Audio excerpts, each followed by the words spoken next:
Chapter 5 Vampires and Yokai. /N, alright then, in this chapter, Naruto and his peerage will be attending a meeting to play mediator between the vampires and yokai, and where he will come across more of his future peerage. Let's find out what happens. Also, Miyuki will be with the group in this chapter because she is needed in order for Velvet to remain in control. Should Miyuki be away from Velvet for too long, Velvet will lose control. She is the Lock of Calamity for a reason. Disclaimer, I own nothing of any of the anime/games. Theme song. Ranbu no Melody. It was early in the morning in Abel. The birds were chirping away their happy song as Naruto sat down in his kitchen, a cup of coffee in his hand as he waited for his peerage to awaken from their lovely slumber. He sat there in silence as the old clock he had ticked away, closing his eyes, listening to the clock as he was slowly being dragged into his thoughts. Mindscape. Opening his eyes, he found himself in a small desert standing next to a bunch of trees stuck together. The pale white trees seemed so brittle that they would just fade to ash should someone even lightly tap it. Looking to the sky, Naruto stared into the pitch-black sky as someone stepped out from the trees. "I see that you have come here to speak with me," the voice said as Naruto closed his eyes. "Yeah. I want to know something," he said calmly as he opened his eyes and stared at the figure. Looking at the figure, he came face to face with his Segunda Etapa form. Blue met yellow in a staring contest until the both closed their eyes. "You're not," Murcielago said calmly. "I see," Naruto said calmly as he turned away from the figure. "I will not allow you access to any more of my power," Murcielago stated as Naruto gave him a confused stare. "Why not?" Naruto asked confused. "If I allowed you complete access to our power, who knows what may happen to your body? I want to make sure you're safe," Murcielago explained as Naruto released a sigh. "And when will I be able to access your full power?" Naruto asked as smoke started to trail off of his body. "When the situation calls for it. Just hold on to who you are, and trust those around you. Remember they are there for you," Murcielago said as Naruto disappeared completely. In the real world, Naruto opened his eyes and looked at the clock on his wall. Seeing only a couple of minutes had passed, he stood to his feet before moving to the cupboard. Opening it up, he grabbed out a small pot before he decided to do some baking. An hour later, Naruto was standing in front of his oven as he waited for his food to be done. Hearing some footsteps coming from the stairs, he turned his head slightly to watch as Ravel walked into the kitchen rubbing her eyes. Moving over to the oven, he opened it and placed on a pair of gloves before pulling out a few trays filled with cupcakes. Looking at his still half-asleep bishop, he grabbed one of the fresh treats before walking over and placing it in front of her. Ravel lifted her head off of the table, where she now sat at, to stare at the treat in front of her. Turning her gaze to her king, she lifted her head slightly and opened her mouth as Naruto raised a brow as he picked up the treat. Bringing it closer to her mouth, he watched as she lightly bit into the treat before pulling back, savoring the taste as Naruto let out a small chuckle. "Do you think the vampires will attack us?" Ravel asked as Naruto shook his head. "I don't think so. They wouldn't have a reason to, seeing as they were the ones who requested our appearance. If they attacked us after asking for our appearance at this little dispute, then it would only paint a target on their backs," Naruto explained as he walked towards the stairs. "You have nothing to worry about. I will protect you no matter what," he continued as he disappeared upstairs. "Thank you, Naruto-kun," she said quietly as she finished her treat. Time skip 2 hours later. Naruto and his peerage, plus Miyuki as a tag along, stood outside their small house, all of them having their weapons on them as a safety precaution. Looking at all them, he gave them a small nod before a magical circle appeared underneath them and transported them to the Grimoire Manor. Appearing outside the Grimmery Manor in the underworld, Naruto watched as Miyuki looked around in surprise as Grafia walked into sight and looked towards the group. Seeing how Naruto was dressed in the uniform she gave him a light smile before she moved to stand in front of him. From here I will take you all to the vampire territory. Once you arrive, ask for Issa Shuzen. Grafia said as she turned to stare at Miyuki.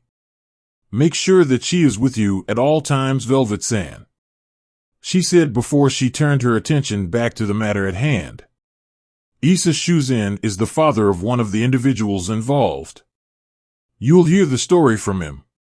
She finished as a magical appeared underneath the group once more. Well, this is gonna be fun, Estheth said as Naruto glanced at her. Don't try anything. We are trying to be diplomatic here. Not start a war between vampires and yokai, he ordered as she let out a sigh.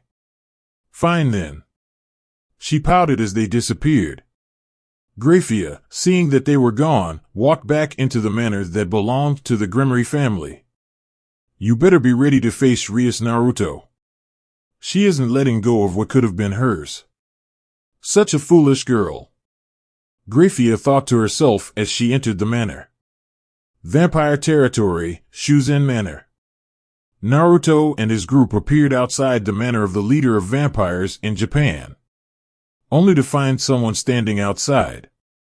The man had silver hair that fell to the back of his neck as his blood-red eyes stared coldly at them. He wore a black suit with a blood-red tie under a black cloak. I asked for help from the devils and they send children, he said, his voice showing distaste at Naruto's group. I assure you, sir, we will ensure that these talks go off without any problem, Naruto assured him as he closed his eyes. And who would you be? The vampire asked as Naruto bowed. I am the king of this peerage. My name is Naruto Uzumaki, sir, he introduced as the vampire scoffed. Whatever. My name is Issa Shuzen. Follow me. The vampire, Issa said before walking off, Naruto and the group following after him. Minutes later within the manor dining hall, Naruto and his peerage sat at the table of the dining hall as they stared at Issa, who sat quietly in front of them. So what are we waiting for? Velvet asked as Issa scoffed. My daughter and her friend were involved with the incident. We are waiting on her friend to arrive before they explain what happened, Issa said as Naruto felt a brief chill. He was sitting calmly in his chair, arms folded over each other as he opened one of his eyes. And I'm guessing she's being escorted by a family member. It would explain how I feel two people behind us, he said loud enough for everyone to hear. That's interesting.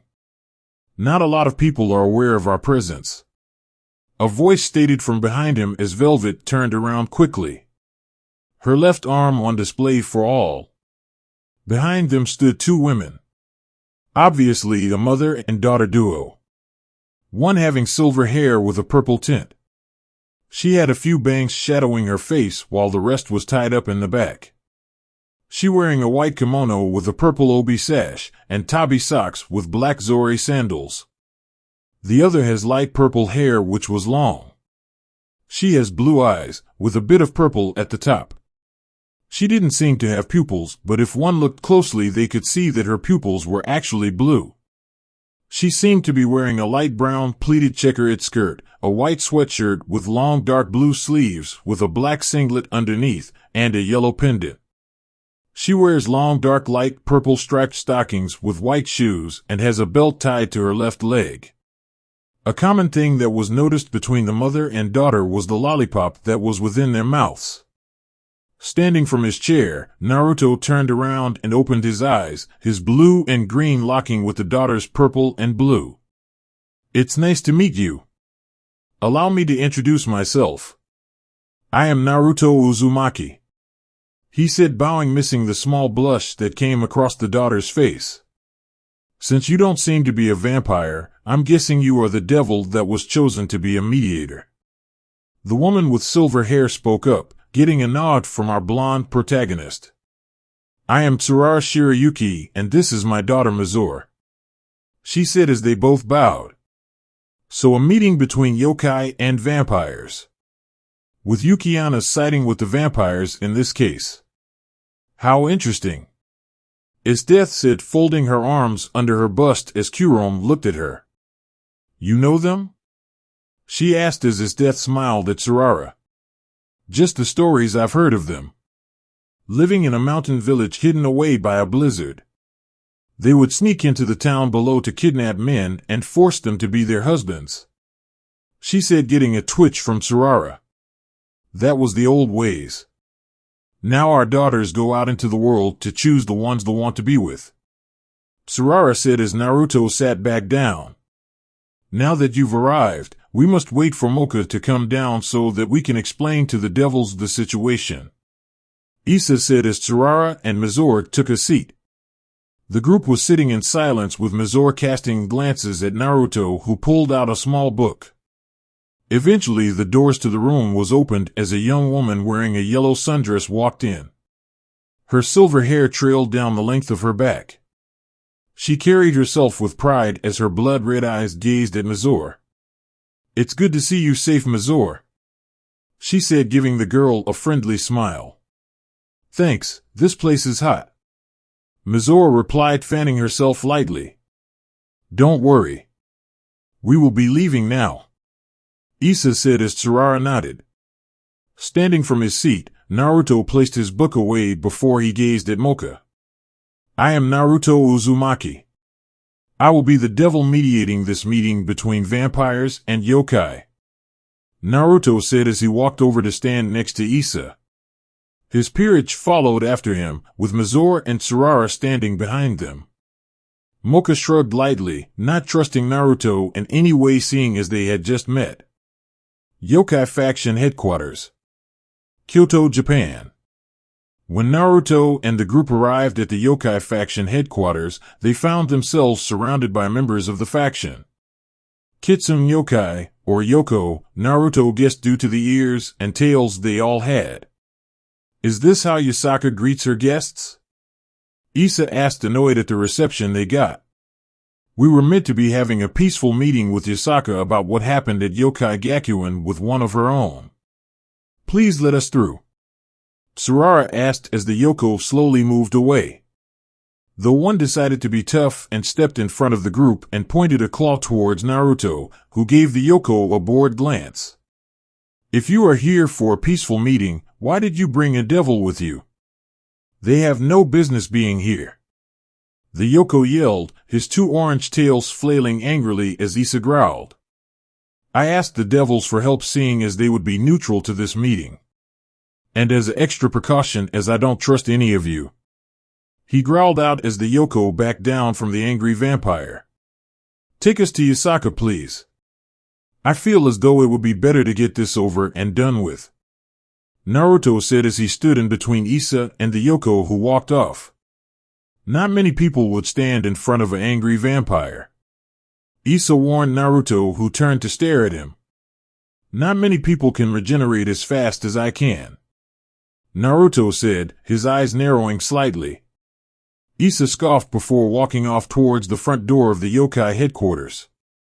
Tsurara meanwhile stared at Naruto, who walked after him, his hands in the pockets of his uniform.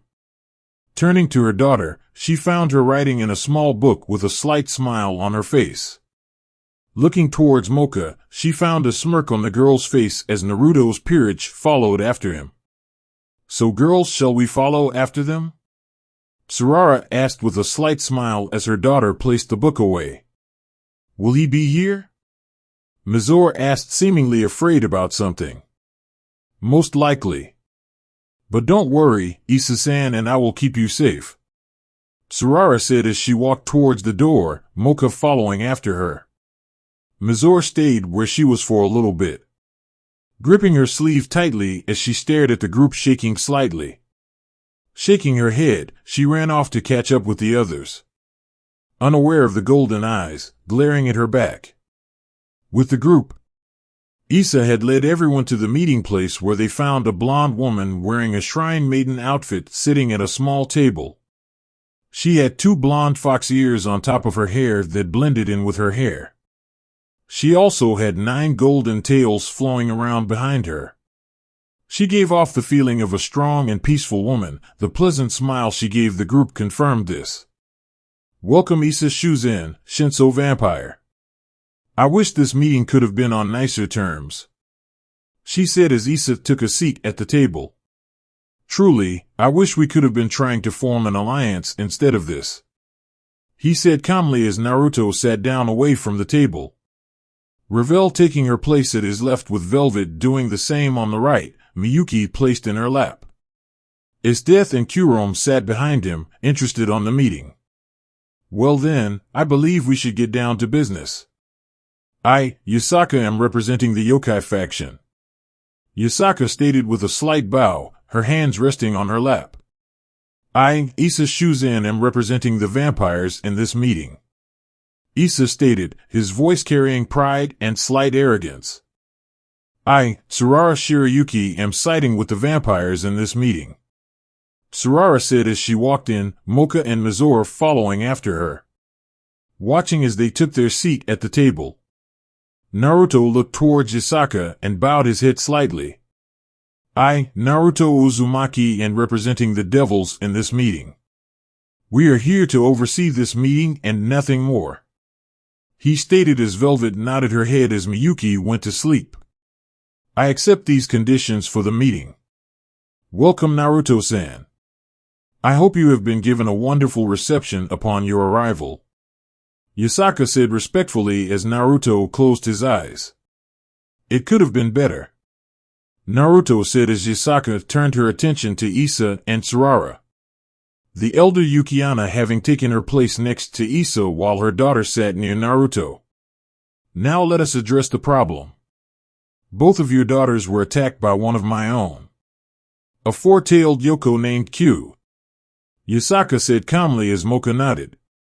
Yeah, and I want his head on a platter for his insolence, Issa growled out as Mocha shook her head. Father, please calm yourself, Mocha said tiredly as her father coughed into his hand, trying to compose himself. Sorry about that, Mocha. But yes, I want Q to pay for his misdeeds, Issa said as Naruto smiled. He also attempted an attack on Mizore. If he had succeeded, then my daughter would be dead right now, Tsurara said, annoyed as Naruto felt something was off. Yes, what Q did was very wrong. He will be reprimanded for his actions, Yasaka said as Naruto looked out a nearby window. Naruto noticed something flying towards them as it grew in size. He noticed that it was a large fireball as it got closer. Standing to his feet, he ran to the window before jumping out of it, his wings on full display as they covered him as the attack collided with his body. Everyone stared at the explosion as Naruto went flying into the room and crashed on the table, his shirt having been burnt off.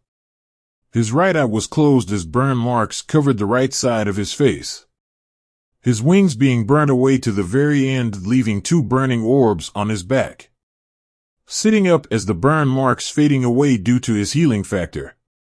He pulled his sword out of the pocket dimension as he stared out the hole he flew in. Standing at the hole, Naruto saw a blonde-haired man wearing a black suit. His golden eyes glared menacingly as Naruto, who simply stared back with his usual bored gaze. A purple-haired woman appeared next to him, with 8 spider legs wearing a black dress. Her violet eyes gazed upon the room as they fell upon Mocha, who moved to stand next to Naruto. You know these two? He asked as he gazed at Esdeath, who nodded. The blonde one is Q, the Yoko who attacked me and Mizore, Mocha said as she cracked her knuckles. The woman is his bitch Kito, a Joragumo, she finished as she glared at them both. Naruto, hearing the anger in her voice, sighed as he charged Q with his sword at his side. Mocha, seeing this, went to move only to notice her feet were frozen in place and Velvet was standing in front of her. You are staying here. If you go out there now, you'll just be getting in his way, Velvet said as her bandages disappeared, leaving her demonic arm out for all to see. End. Alright, this seems like a good place to leave off for this chapter. Naruto met Yasaka, leader of the yokai tribe, and Issa, a Shinso vampire. Playing his role, he stayed back and did nothing until Q attacked. And it seems as though Naruto still has more power hidden within himself. Now if only Murcielago would allow him access to the rest. I already know when it's gonna happen. Anyway, next chapter, we see a four-tailed Yoko versus Naruto. Who will come out on top?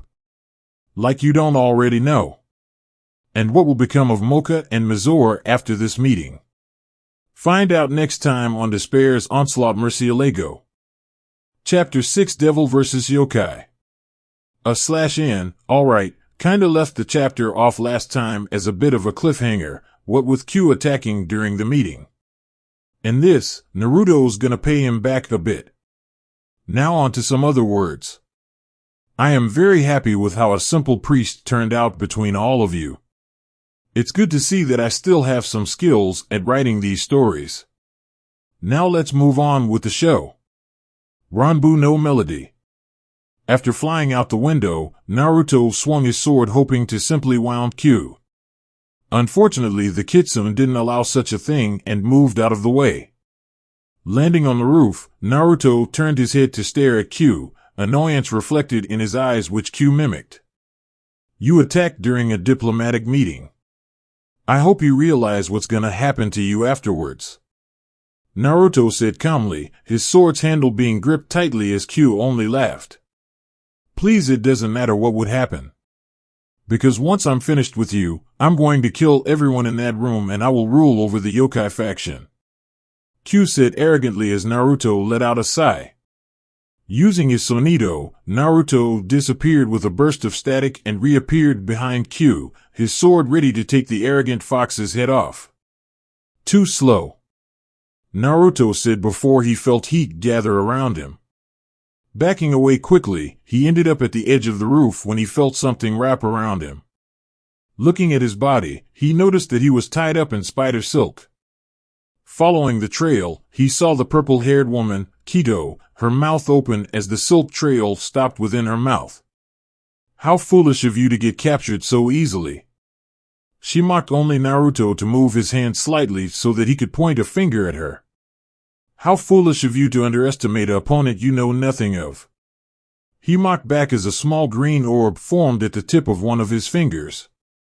Zero, he said, locking a small blast which caused the Joragumo to jump away. Once she moved away, Naruto moved his arm slightly to cut away the silk with his sword and quickly dodged a clawed swipe from Q. Attacking when I was captured would have been a better choice for you instead of waiting till I removed the distraction, Naruto said, his sword held in front of him in a loose grip as Q growled. Out of the corner of his eye, Naruto saw Velvet staring at him from the window. Turning his attention back to Q completely, he nodded before charging him as Velvet jumped out of the window. When Naruto got nearby, he noticed that Kito had already spat some thread towards his arm, possibly hoping to move away his form of defense. The silk made it halfway to his target before Velvet grabbed it. Kito had a look of fear in her eye as Velvet wrapped the silk string around her arm and gave it a strong tug. Kito lost her footing as was pulled forward slightly. Gazing into the Therian's eyes, she saw no remorse. Breaking the string, she backed away as Velvet held her demonic arm in front of her. Naruto in the meanwhile had ducked under a swipe from Q before giving him a quick slash on the back. Q stopped his movement and turned around to stare at Naruto, the two of them swapping places after they charged. Fire formed around his fists as Naruto turned his head slightly. What Q saw enraged him to no end. Naruto's eyes lost the annoyance in them and now held boredom.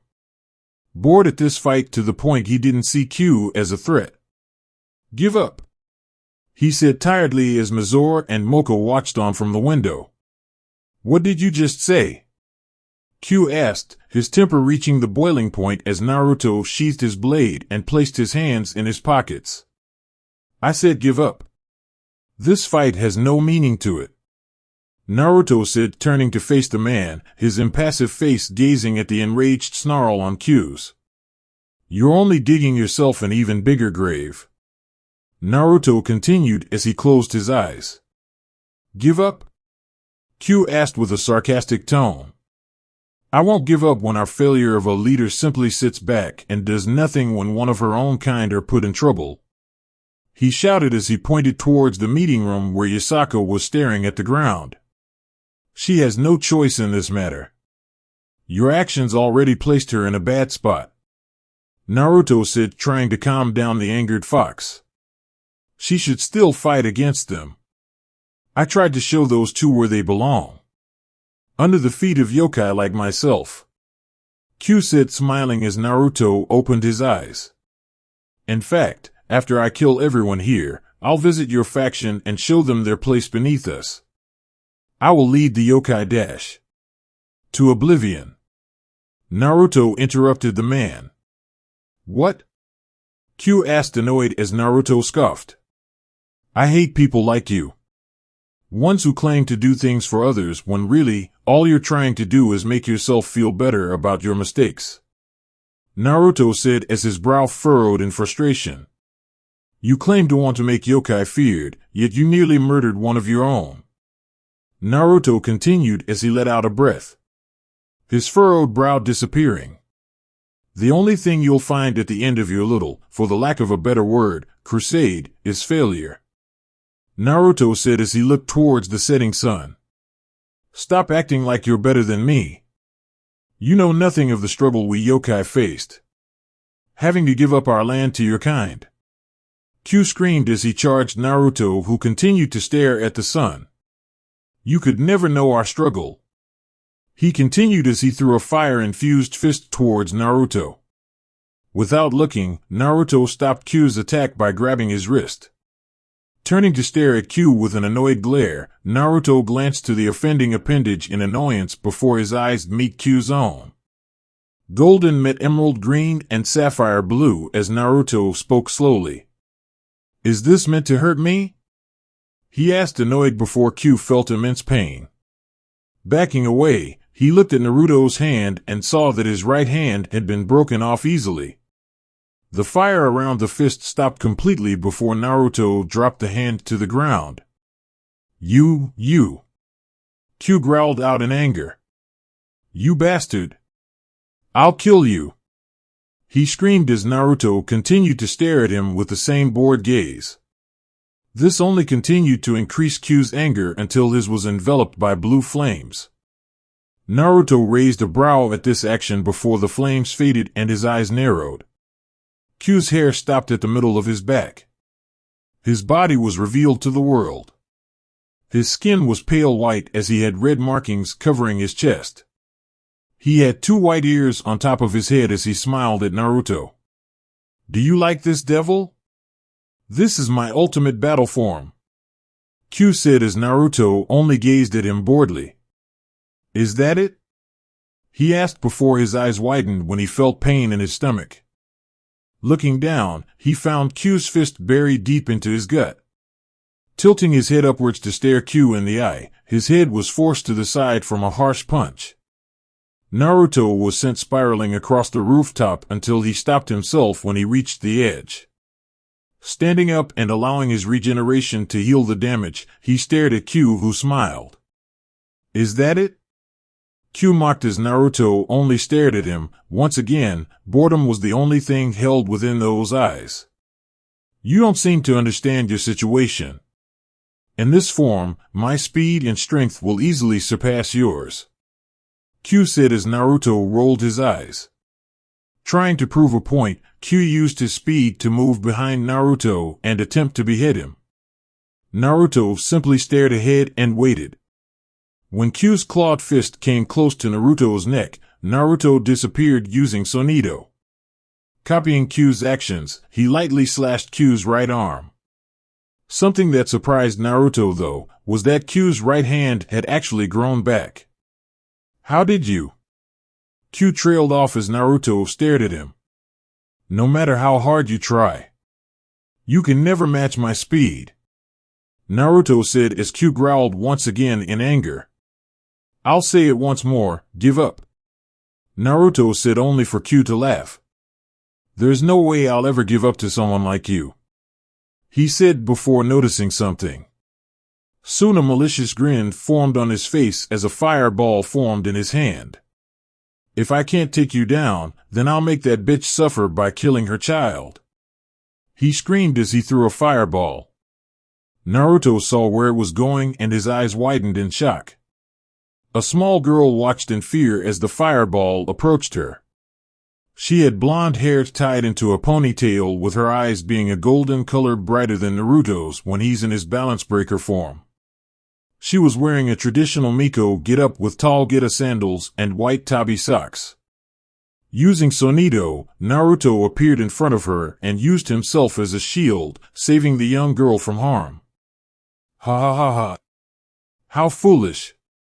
To think you'd risk your own life to save the life of some brat you didn't even know, Q shouted before he broke out in crazed laughter.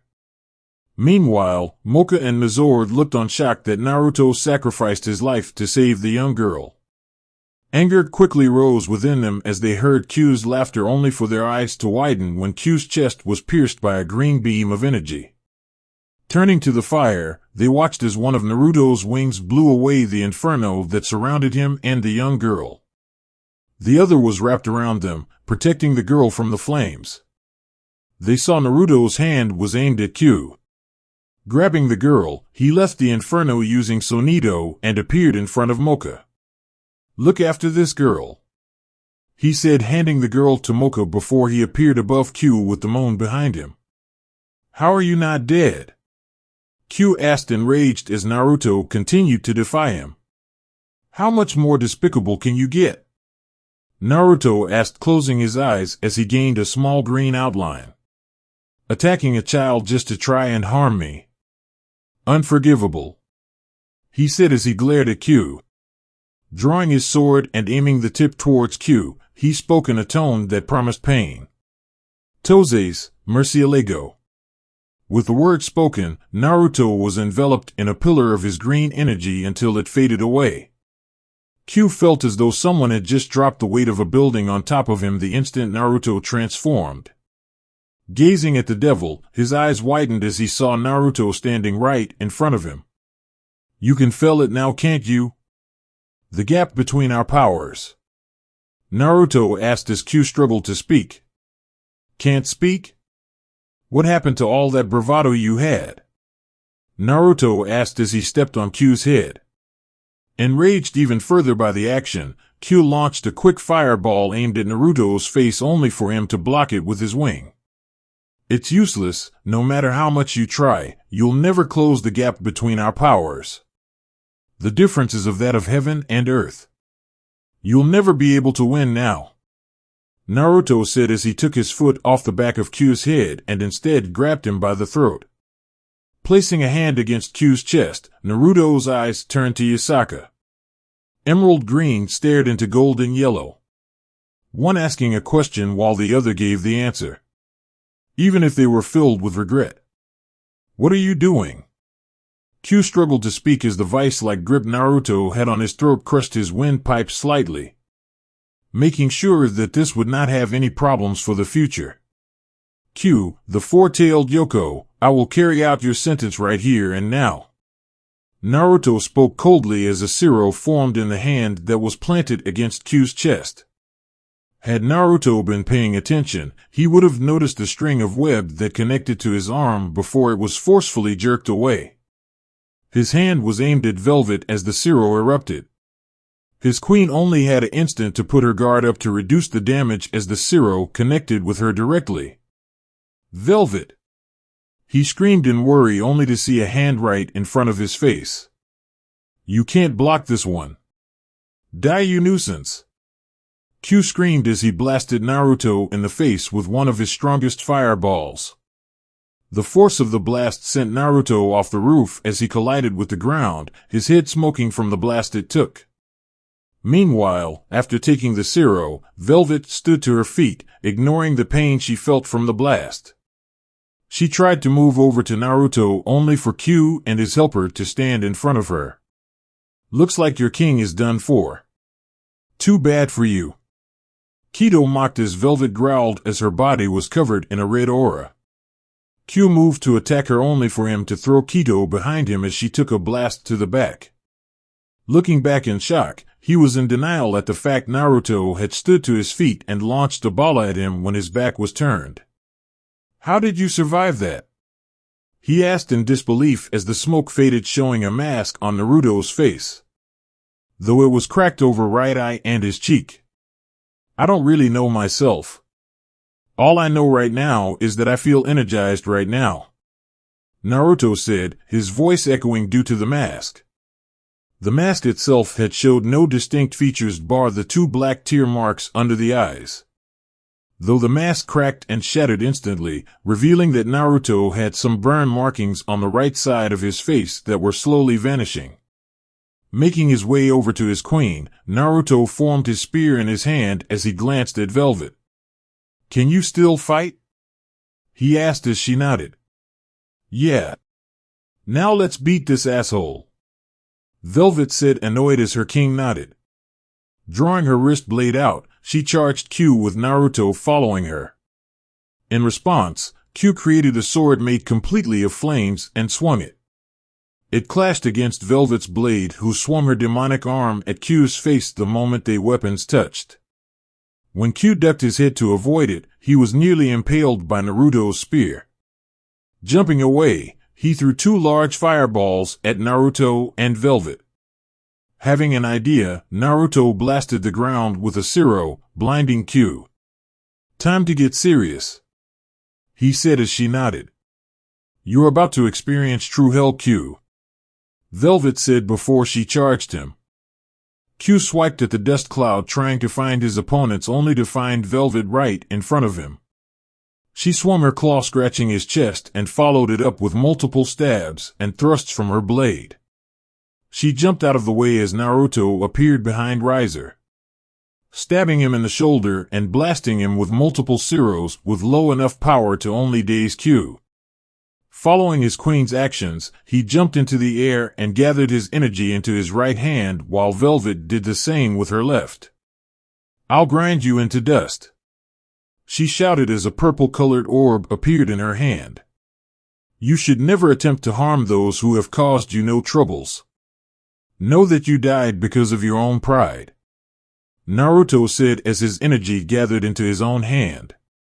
The 2 orbs of energy created by the king and queen grew in size until they easily dwarfed the 2 in size.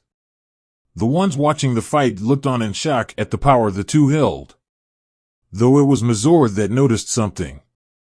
He changed, she said calmly as the others looked at her.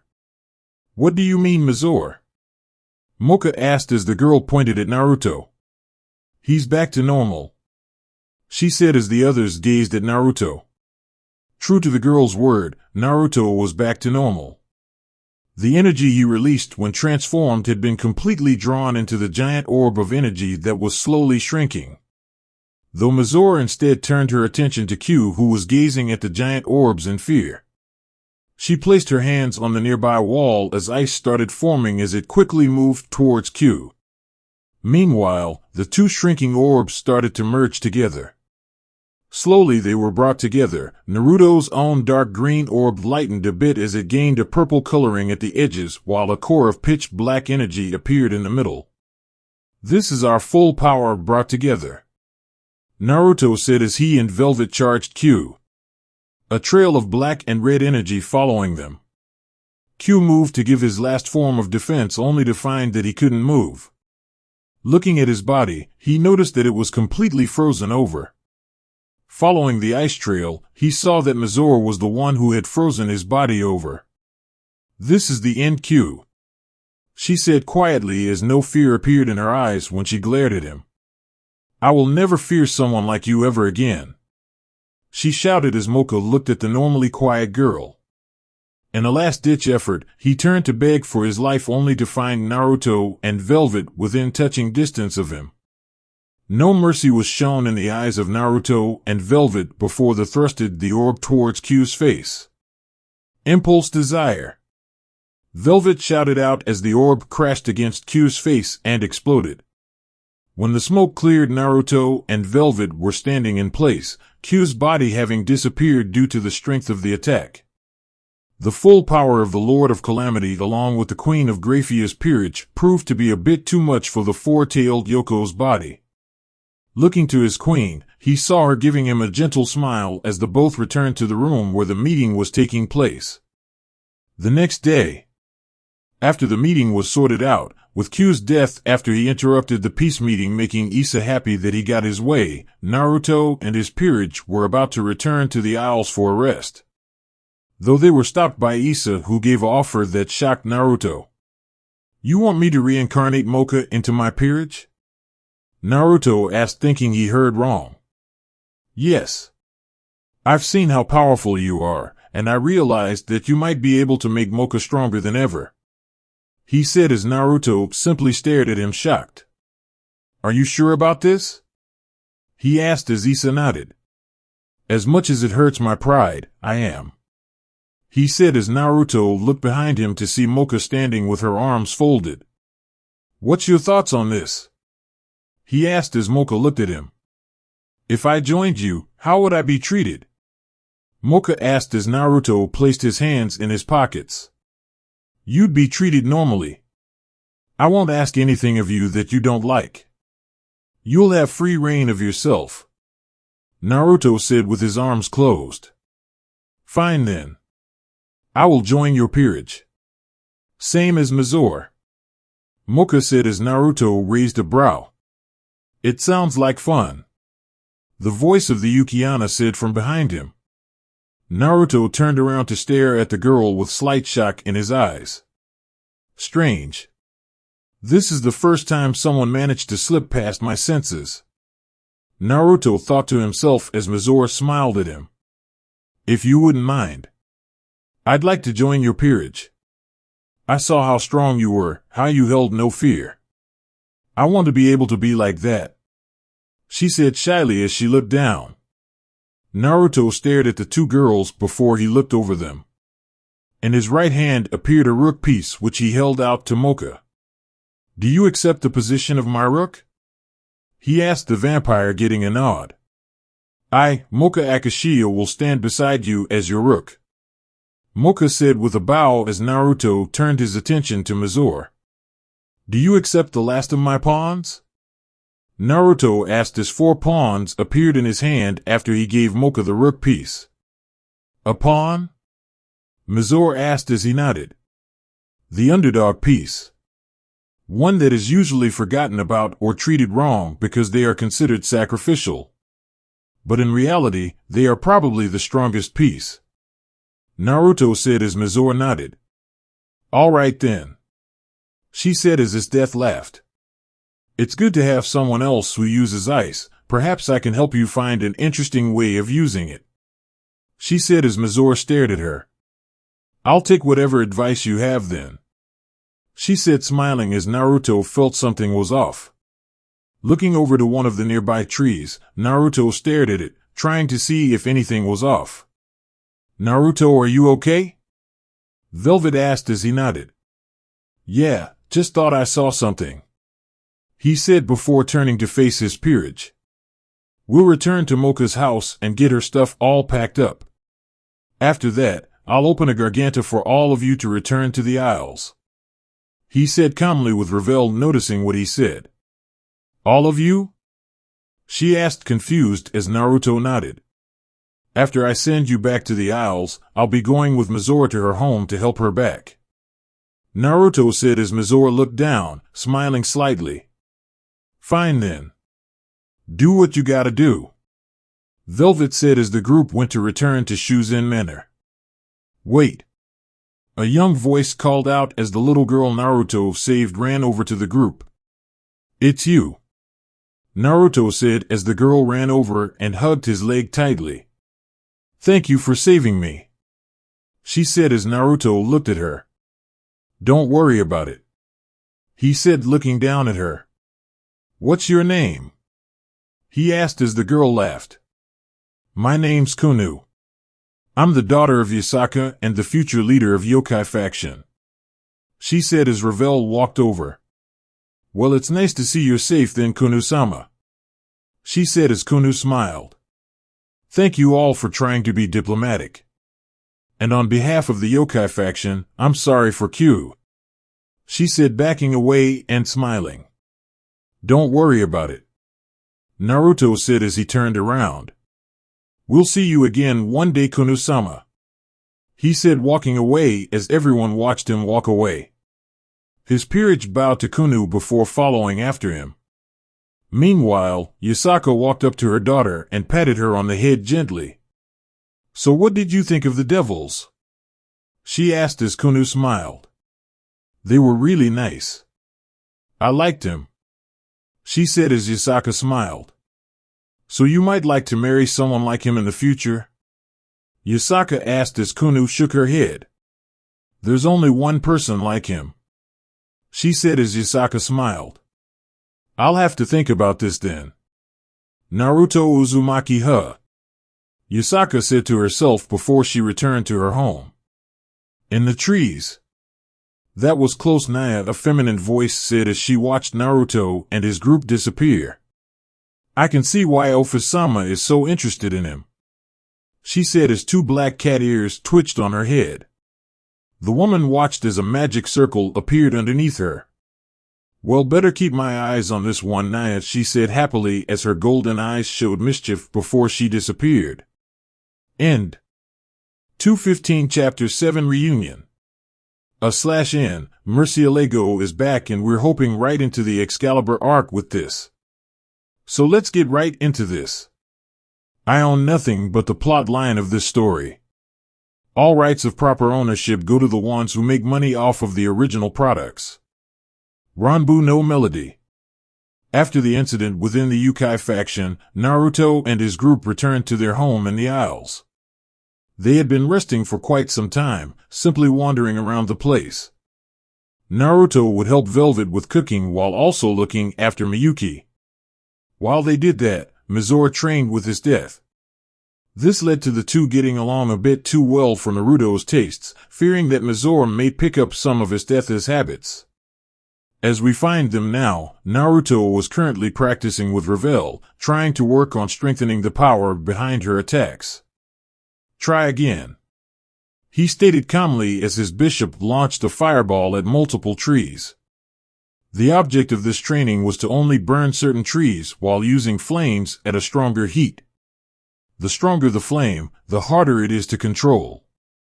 When the fire faded after colliding with the trees, Naruto shook his head as he noticed multiple burn marks on trees. You're not focusing hard enough, he said, giving some advice as she glared at him. You need to find the perfect blend between strength and control, he continued as he walked to stand in front of her. Looking at the burnt trees, Naruto turned around and stared Ravel in the eye, his blue and green meeting her blue. What are you doing? She asked, panting from the non-stop training they started hours ago. You want to try and control your flames so that they won't hurt those you care about while in combat.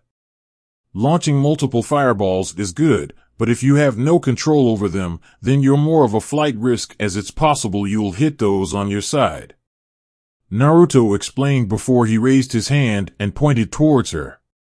A zero formed on his fingertip before it fired towards the girl, curving slightly so that it went around her and struck the trees behind her, reducing them to ash.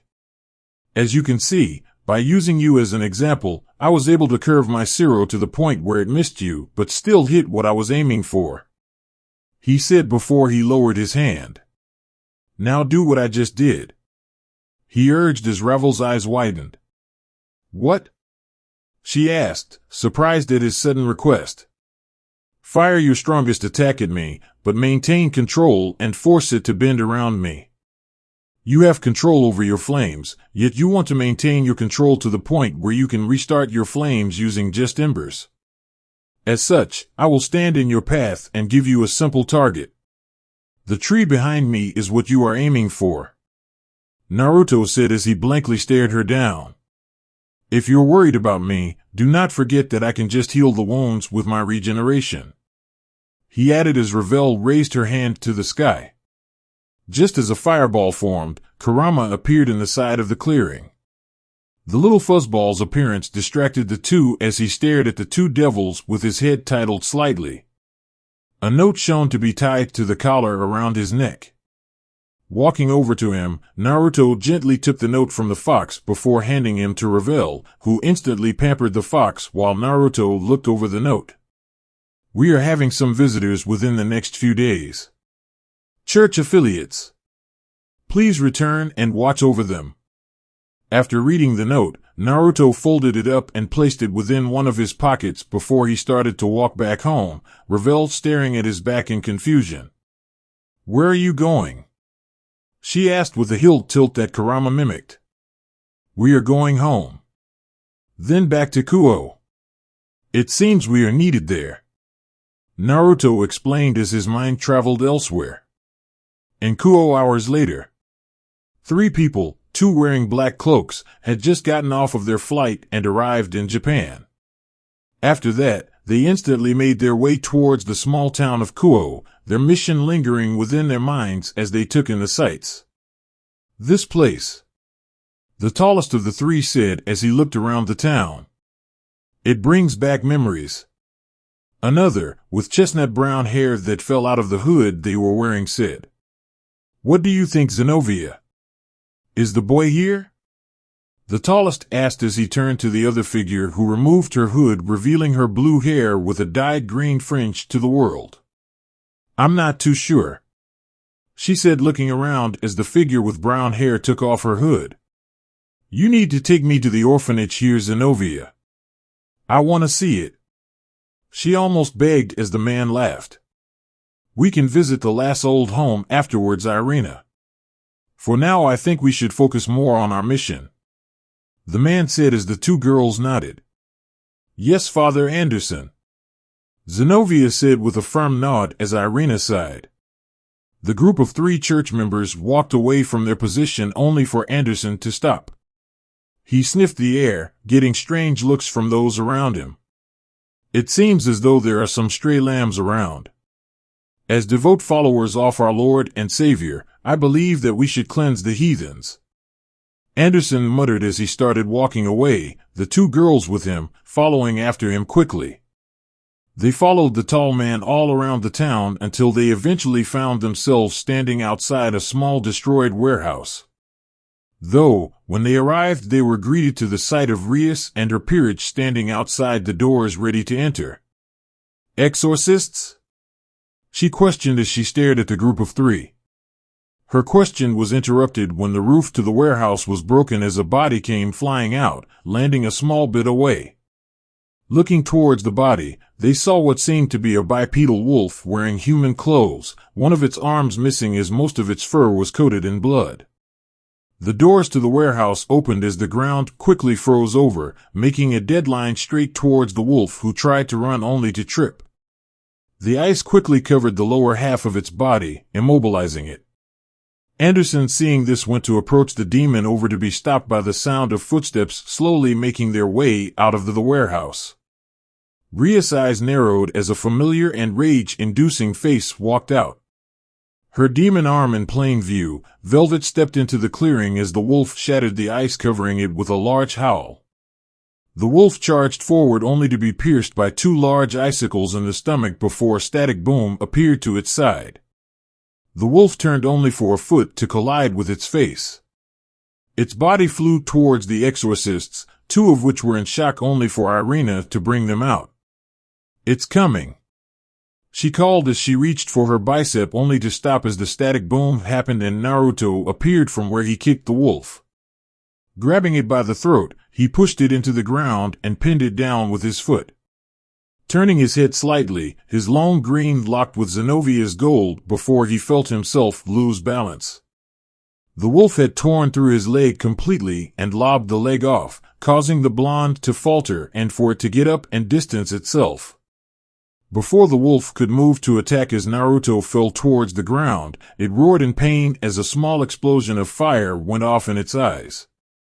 Hitting the ground, Naruto looked towards Ravel, who was pointing towards the wolf before she clicked her fingers, seemingly igniting the air and causing an explosion surrounding the wolf. Pinpoint accuracy while holding the much power. Naruto thought to himself as he pushed himself up so that he was kneeling on his good leg. She's a genius, that one. Pointing towards the now charred wolf, Naruto charged up one of his deadliest attacks on his fingertips before firing. The zero flew through the air before it swallowed the wolf and reduced it to nothing. Placing a hand on the ground, Naruto tried to stand only for Zenobia to rush over and help him up. She leaned Naruto against him as he raised a brow in confusion. "Your leg is missing. We need to get it fixed." She panicked as Naruto let a small smile grace his face as he pushed off her. She expected to see him fall only to be surprised when he was standing on 2 feet once more. "How?" she asked plainly. "A lot of things have happened," he simply said as his blank mask covered his face as he turned to Anderson. "I am Naruto Uzumaki, the Queen of Graphia Lucifuge. I'll be your supervisor while you enjoy your stay here in Kuo," Naruto said with a bow as Velvet turned her attention to Rias. A look of anger was directed towards her, which she countered with smug cockiness. "Didn't expect to see you again so soon, Red." Velvet started as Rias turned her attention away from the Therion and towards Naruto. Velvet noticed that she was being ignored, and while she knew where Rias' gaze was, she already knew the girl had absolutely no chance of ever getting the blonde's heart. Not while she still breathed. Turning her attention towards Naruto, she watched as he was patted on the head by the older blonde of the group before the three disappeared.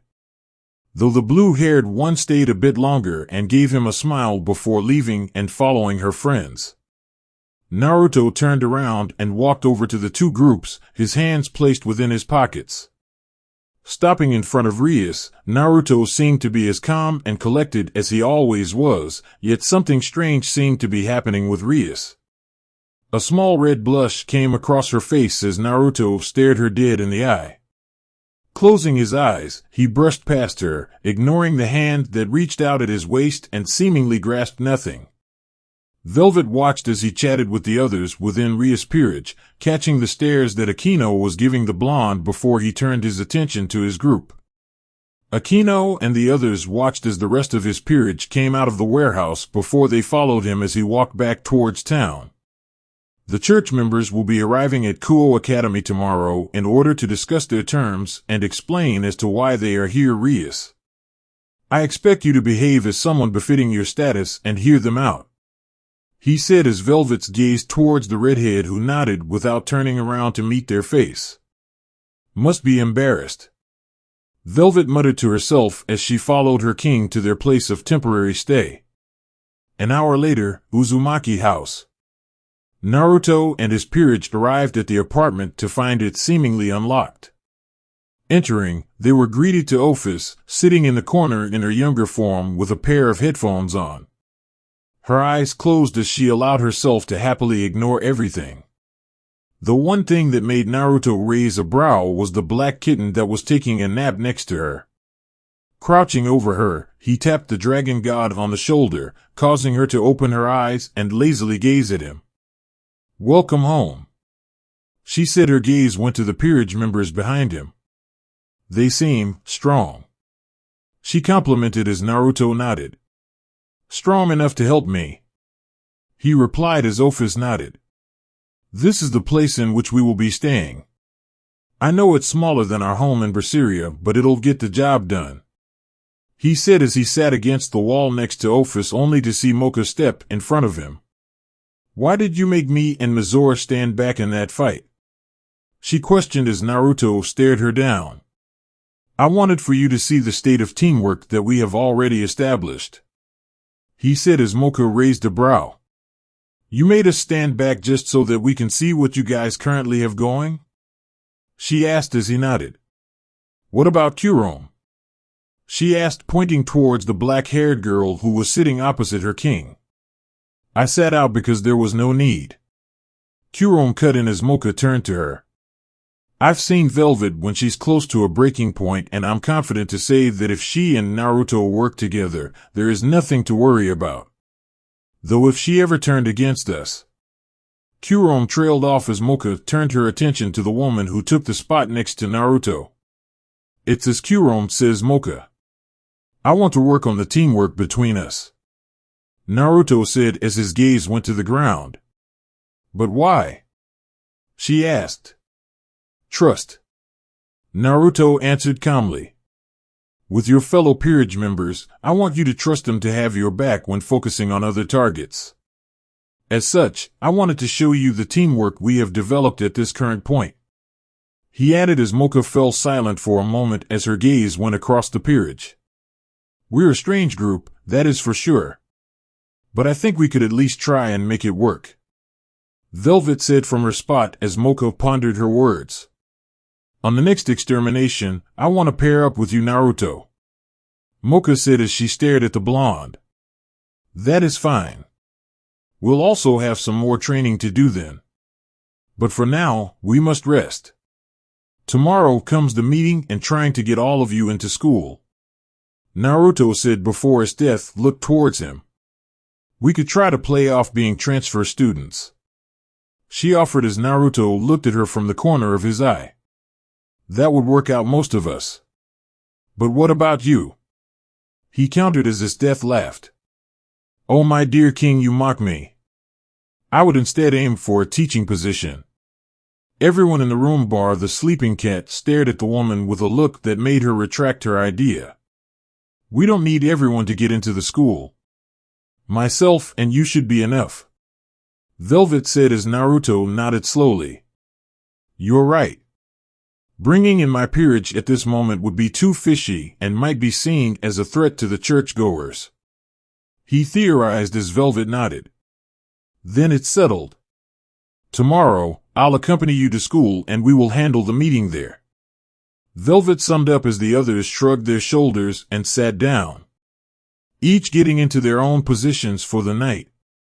The next day, after everyone got rested, Naruto opened a garganta for them to return to the aisles through while he and Velvet handled the meeting. Looking at his wardrobe, Naruto found his old school uniform, which made him think to the days before he became a member of Ria's peerage. Despite his looks, he was ignored by many. The girls found him to be a bit too far for them considering his bright outlook, while the boys labeled him as a pretty boy. Though, once he started hanging out with Kiba, the girls opened up and started comparing the two. And the hatred the boys had for him already grew more when he spent more time with Akino and Rias. Thinking of the redhead now left the boy feeling nothing. Before, the sting he felt when he first awakened his power was something he held onto constantly, but now, he couldn't bring himself to care. Maybe it was because of the people he surrounded himself, but in the end, he couldn't find it in himself to truly care anymore. Pulling out the uniform and getting changed into it, Naruto found himself standing in front of a mirror he had. Looking at the mirror, Naruto found himself staring at a black-haired version of himself. This black-haired version had 2 green eyes instead of Naruto's singular. What do you want? He asked the mirror version, whose lips didn't mimic the actions of the original. Are you gonna abandon your despair? It asked as Naruto closed his eyes. That word, thinking of it at this point, is useless. He responded as his counterpart looked surprised. What do you mean? It asked as Naruto turned towards the door. If I held onto my despair, I'd be too focused in the past. Too focused on the mistakes I've made. Yes, it's something that rears its head constantly. But I will not let it define me. Naruto continued as he opened the door. Not anymore. He added as an afterthought as the fake faded away. Walking out of his room, Naruto was greeted to the sight of Velvet dressed in a more casual and less revealing attire. What's with the uniform? She asked as Naruto looked himself over. Just kind of felt like it, you know. He answered. You never do things based on feelings. Velvet brought up as she noticed him pull a coat out and place it over the shirt. Let's just go, he said as he hurried out of the building with Velvet following. The two wandered around town for a bit until they came across Zenobia, who was wandering the town with her friend. What are you two doing out here? He asked as Irina looked towards the two. I could ask you the same. What are you doing out here in broad daylight? She asked as Velvet groaned. We're not vampires, you idiot. She groaned as Irina felt insulted at her words. The two exchanged barbs as Naruto and Zenobia stood to the side and watched. So what are you two doing out here? He asked as Zenobia never let Irina and Velvet leave her sight. We were planning on visiting Mother back at the orphanage. Is it still in the same place? She asked as Naruto nodded. I'll take you there. I used to do a passing glance when I lived here, he said as she nodded. The two started walking off as Velvet and Irina noticed them walking away.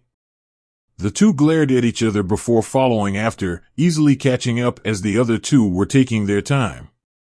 The group of four found themselves standing outside a large orphanage as Naruto sat down on the steps.